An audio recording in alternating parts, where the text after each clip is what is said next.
Assalamu alaikum wa rahmatullah. Dear students, welcome back to our sessions with the subject Human Resource Management. Today's topic is about managing careers.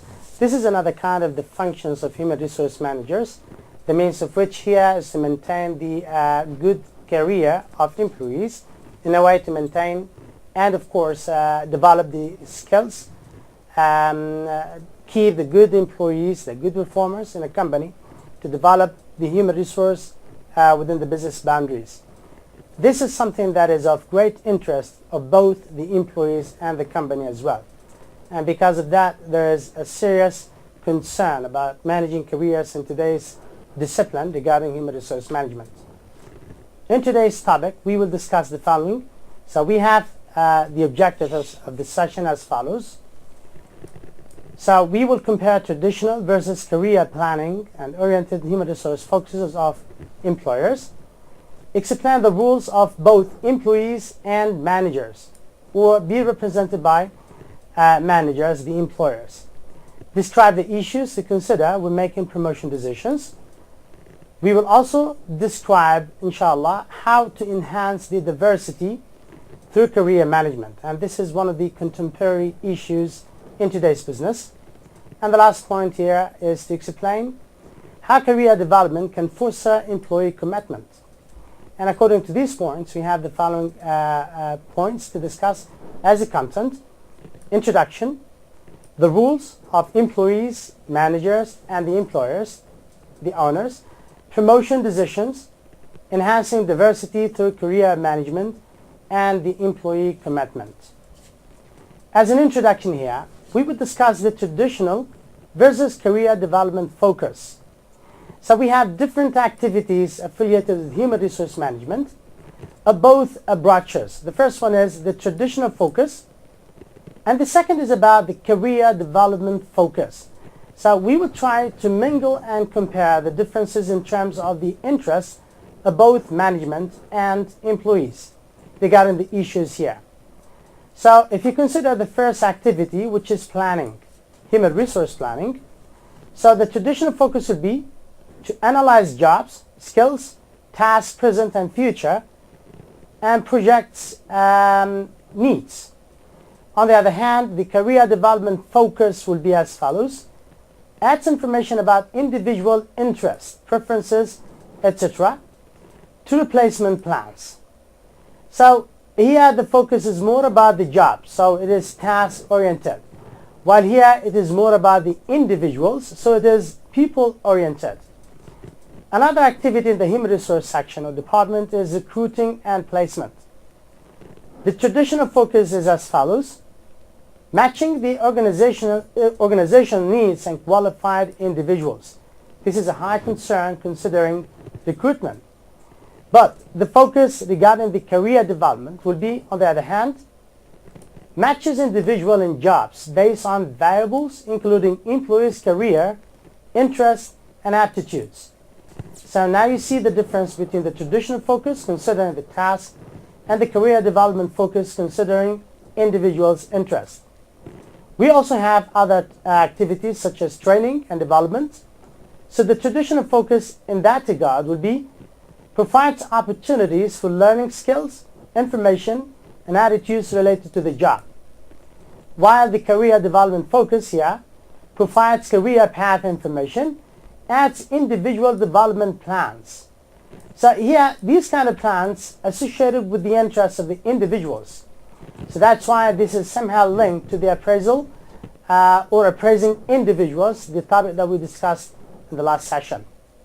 Performance appraisal is another important human resource activity here.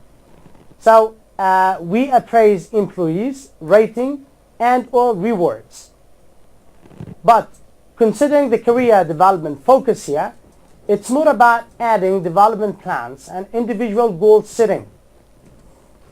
Other kind of activities here is the compensation and benefits, which is a core element. The traditional focus in that regard is rewards for time, productivity, talent, and so on. And we will take this inshallah in other sessions discussing the different kind of rewards associated together with the benefits provided by the company. But as we talk about the career development focus, in regards of compensation as an activity here, it would be a little bit different. So adds tuition, reimbursement plans, compensation for non-job related activities such as travels for expatriate workforce. Now these are things that employees are a lot more concerned about than maybe other issues with the top management. But of course, as you talk about compensation, both are interrelated. So these are the traditional focus and the career development focus. Now, as you talk about career development, which is the movements of employees in different positions in a company at different times. So it can be within the same company, within the boundary of the business itself, or in different organizations. Now we have different rules in career development. Now these rules are very important in developing the career. So we start with the individual himself or herself.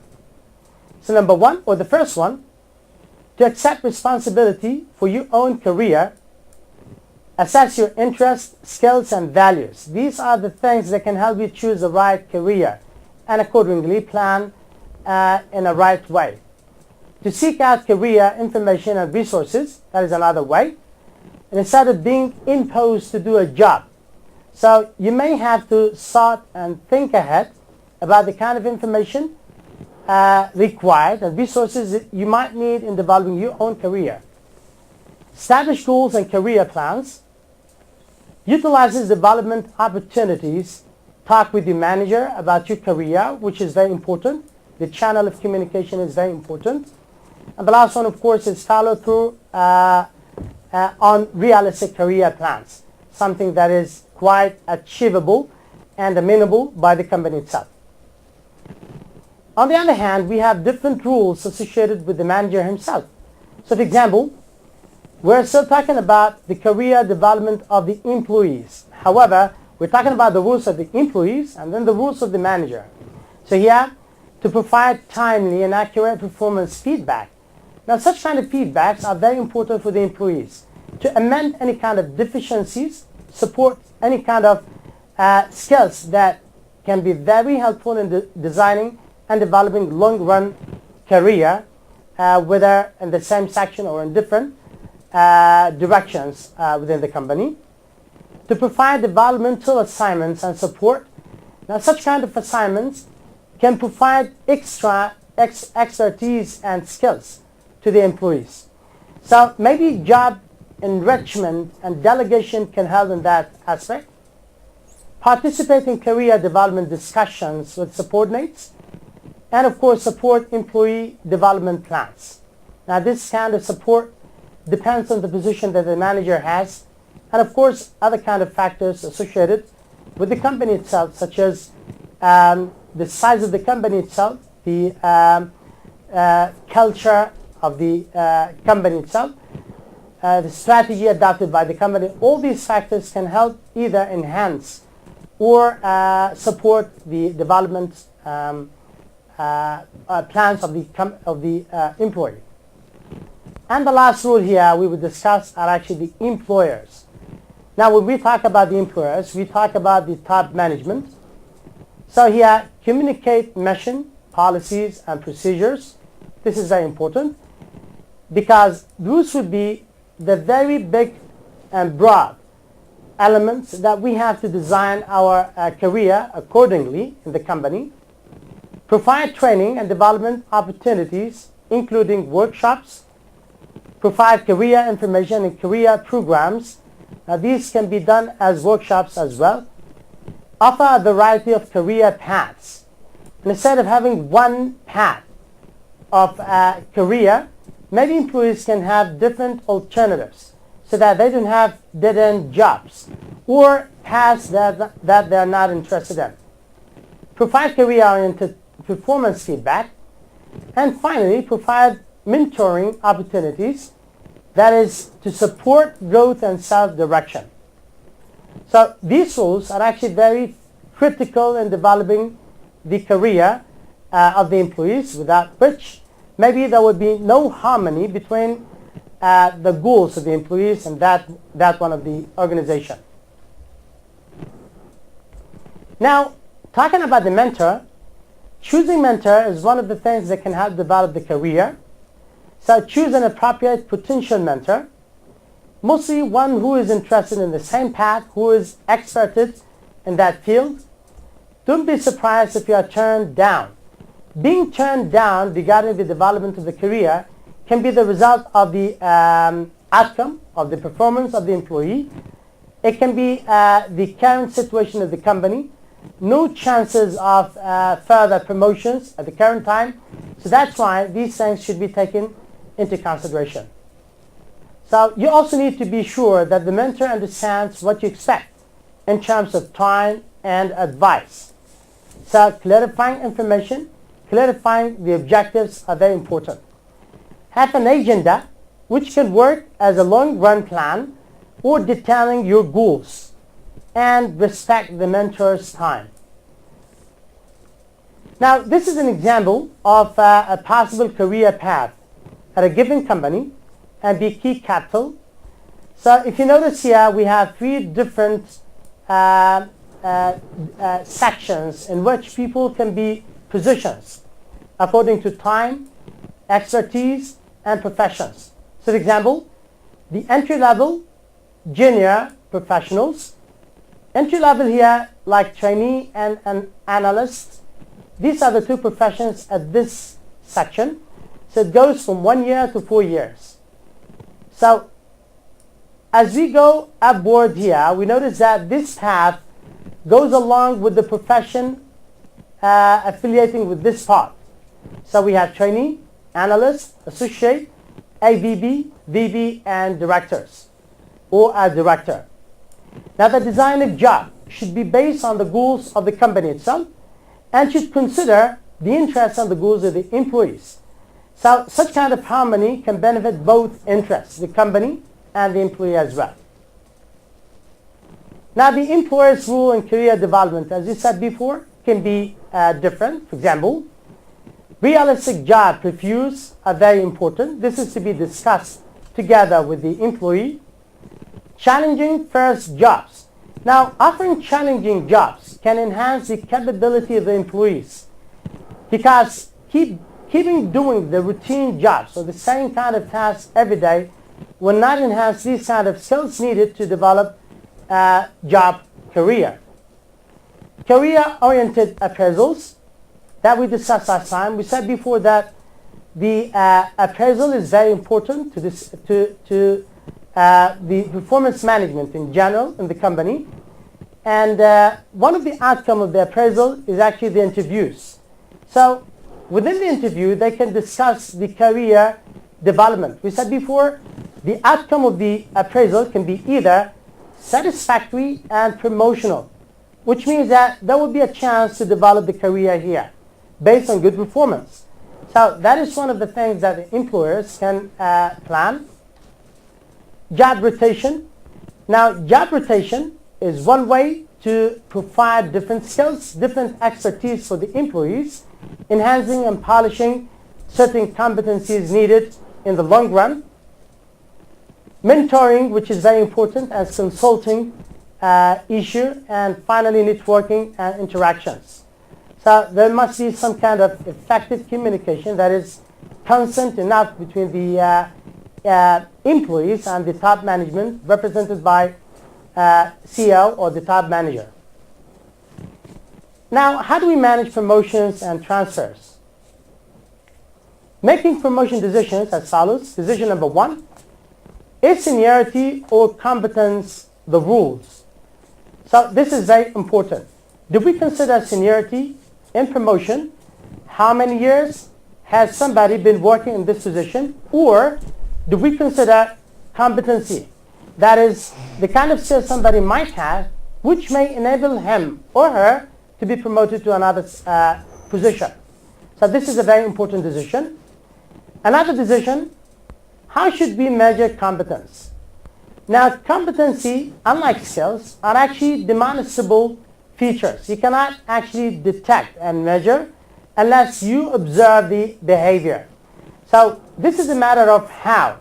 Once it is clarified and clear, it can be used as a tool to define whether somebody could be promoted based on competencies. Decision number 3, is the process formal or informal? Of course, it is widely and it is strongly recommended to be formalized so that people promoted because of competencies or seniority will represent an example to the other employees. So by this, we will promote such kind of culture that is based on competencies. So this decision is very important. And finally, vertical, horizontal, or other. Now here we're talking about the path of career. Should it go all the way like this within the same, for example, professions, or it can go into different paths. For example, accountant going into the financial department and the like. Now, handling transfers, we have issues here. The employee's reasons for desiring transfers from one position to another. We have different possibilities here why employees like to go to or to be transferred. For example, the personal enrichment and growth, this is one aspect, affiliating with the personal goals. More interesting jobs, better hours, better location, and of course, greater advancement possibilities. Now actually, these are among the things that Human Resource Department should consider when they come up with decisions about transfers. Besides, employers' reasons for transferring employees. Now here, this is the top management reasons why we have to have transfer, and this is the employees or the workers.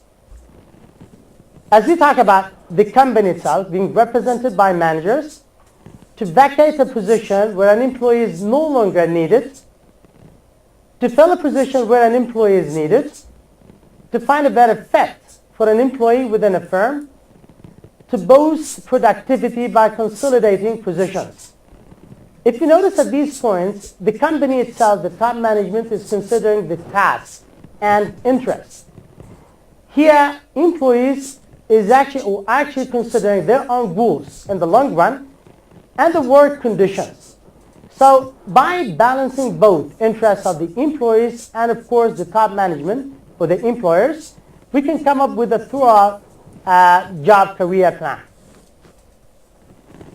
Now, enhancing diversity through career management, the sources of bias and discrimination here.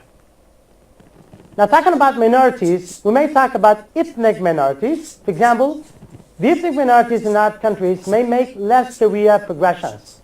For example, here we may refer to women working in companies. So they can be like the accuracy of such kind of career development in terms of merit would not be clear enough. Maybe the reason here is culture of the company where it operates. It can be the culture or the values of the top management. So this is one of the issues that need to be discussed by top management so that such kind of minorities may have their own rights in career progression. Also, there's a lack of ethnic minorities in hiring department. So from the very beginning, as one of the activities of Human Resource Department, this does not exist at their own plan. So women must still make the career versus family decision. So they have to sacrifice one of these values. Only in some job or sectors, women can enjoy flexible schedules. So mostly this is more about the kind of professions those women may have. On the other hand, the majority of women may still face such kind of difficulties and problems in developing their own career. Now, the enhancing diversity, women's and minorities' perspectives or prospects. As we talk about diversity, we do not always refer to women. We may refer to other ethnic groups as well. Now, so we take their career interests seriously. We eliminate institutional barriers. This can be done by top management, by the way, or by rules and policies that have already been made in the company. So maybe the best way to do that to enhance diversity is by eliminating such kind of barriers. And finally, institute flexible schedules and career tracks. So these are things that can help develop and enhance the diversity in companies. Actually, diversity is a topic that has been discussed a lot by a lot of companies. So it was first discussed as a disadvantage, a problematic issue, a barrier to the success of the work. In today's business set, diversity is considered to be one of the drivers of competitive advantage. And that is why there is a concern about those minorities, for example, prospects in terms of their own career development. Now the career management and employee commitment. This is the last topic. As we talk about career management that fits or goes along with the interests of the employees, the inevitable outcome will be the employee commitment for sure. So here, all the new employee-employer contract. Here's an example of old contract with the company and the new kind of employee-employer kind of contract. For example, the old contract is as follows. Do your best, be loyal to us, and we will take care of your career. So it is kind of conditional contract. While the new design of contract in today's business is as follows. Do your best, be loyal to us, and we will provide you with the developmental opportunities you would need to have a successful career. So here we have different alternatives considering the opportunities. So the channel of communication will be better in such kind of contract in terms of long-run relation with the employees. While here it is based on such kind of work conditions set by the work and the outcome, which is we will take care of your career. Decision is made alone by top management. Here decision is discussed together with the employees according to the interests of course, both the company and the employees. So commitment-oriented career development efforts. So we have certain kind of programs. So these programs are considered about career developments, the result of which will be more commitment. Besides, career-oriented appraisal. This is very important. At the end, employees performing very high would like to see the results of their performance. And that can be seen by the appraisals. So that is why appraisal is always linked to the career development. Now attracting and retaining older workers. One good way or one good result of good career development is that you attract and at the same time retain good performer within the business. So human resource practice for older workers as follows. Create a culture that honors experience. Now, this goes along with the hierarchy of Maslow's, as I said before. Different motivational set can help. On the top of the hierarchy here, we consider higher needs, one of which is this. Now, the basic needs can be about physiological kind of needs or security. Talking about job career, so we talk about higher needs. Offer flexible work and offer part-time work. These are all among the means that can be used to enhance the work conditions in order to retain and attract the older workers made by companies who have been working in the companies. So by this, dear students, we come to the end of our session in which we discuss the following topics. We compare between the traditional and the planning-oriented human resource focuses. We notice that different human resource activities can be different for both perspectives. We explain the role of employees and the rules of managers together with the rules of the owners, the employers in career development. We describe important issues to consider when making promotion decisions. And we describe how to enhance diversity through career management in a way to coming up with a competitive advantage out of this diversity. And finally, we explained how career development can foster employee commitment. So an attachment together with this session is attached, which is number 9. Students are supposed to answer the questions accordingly regarding the time, duration, and the deadline set by the programmer. So by this we come to the end of this session. Thank you very much for listening. wish you all the best, inshallah, and see you in topic number 10. Until then, I wish you all the best in the course of your life and the course of your study as well. Thank you very much. Wassalamu alaikum wa rahmatullahi wa barakatuh.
تستطيع